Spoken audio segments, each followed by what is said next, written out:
দীর্ঘ অপেক্ষার পর 2024 বিপিএল এ চ্যাম্পিয়ন হয়েছিল ফরচুন বরিশাল। আর এবার সেই ধারাবাহিকতা ধরে রেখে 2025 বিপিএল ও চ্যাম্পিয়ন হয়ে গেছে ফরচুন বরিশাল।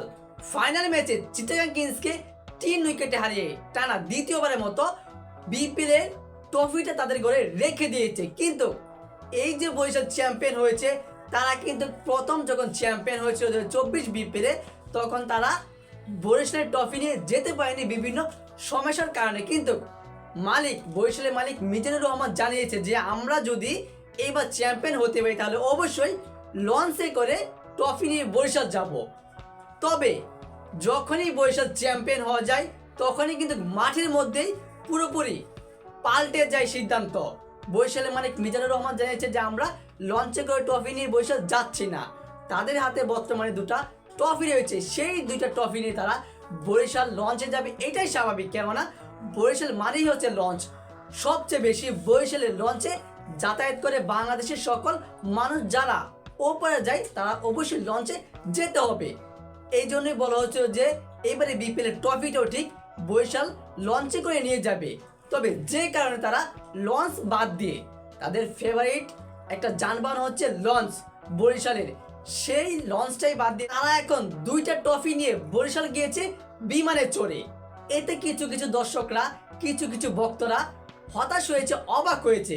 কিন্তু এখানে বিষয়টা হচ্ছে, যদি ফরচুন বরিশাল টিমটা ফুল টিমটাকে আপনারা পেতে চান তাহলে কিন্তু কখনোই লঞ্চে যাওয়া যাবে না। কেননা যদি লঞ্চে যেতে হয় তাহলে অনেকটা টাইম প্রয়োজন, সেই টাইমটা কিন্তু প্রত্যেকটা প্লেয়ারের কাছে নেই। কেননা এই তো বিপিএল শেষের পরেই শুরু হয়ে গেছে পরের দিনেই চ্যাম্পিয়ন ট্রফির জন্য বাংলাদেশের প্রস্তুতি অনুষ্ঠিত হয়েছে মিরপুর ক্রিকেট স্টেডিয়ামে। সেজন্যই সকল প্লেয়ারকেই সেই ক্যাম্পে যোগ দিতে হবে।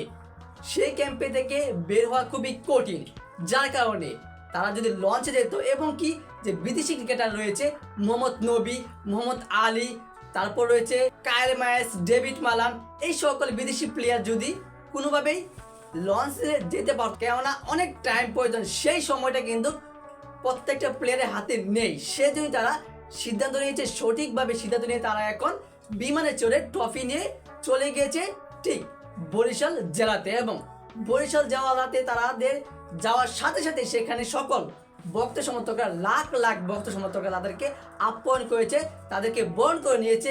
আর এত ভক্ত সমর্থক হয়েছে, এক কথায় বলতে গেলে অবিশ্বাস্য। এই ভক্ত সমর্থক কিন্তু মিরপুর মাঠ ক্রিকেট স্টেডিয়ামে ফাইনাল ম্যাচে হয়নি। আর এবং কি সকলেই জানা কথা যে চট্টগ্রাম হোক, মিরপুর হোক কিংবা সিলেট হোক, যে কোনো স্টেডিয়ামে যদি খেলা হয়েছে, যেদিন বরিশালে খেলা রয়েছে সেদিন কিন্তু সবচেয়ে বেশি প্রায় 80% প্লাস দর্শক রয়েছিল এই ফরচুন বরিশালের। সেজন্যই ফরচুন বরিশাল চ্যাম্পিয়ন হওয়ার জন্য সবচেয়ে বেশি তাদের শক্তি হচ্ছে ভক্তদের ভালোবাসা, এবং কি ভক্তদের সাপোর্টে তারা চ্যাম্পিয়ন হয়েছে। কিন্তু ভক্তদের কথাটা তারা রাখতে পারলো না, তারা লঞ্চে করে ট্রফিটা নিয়ে যেতে পারলো না এই সময়ের কারণে। সো দর্শক, এই বিষয়ে আপনার গুরুত্বপূর্ণ মতামতটি জানিয়ে দিবেন কমেন্ট বক্সে। আর অবশ্যই ভিডিওটিতে লাইক দিয়ে চ্যানেলটি সাবস্ক্রাইব করে আমাদের পাশেই থাকবেন। ধন্যবাদ।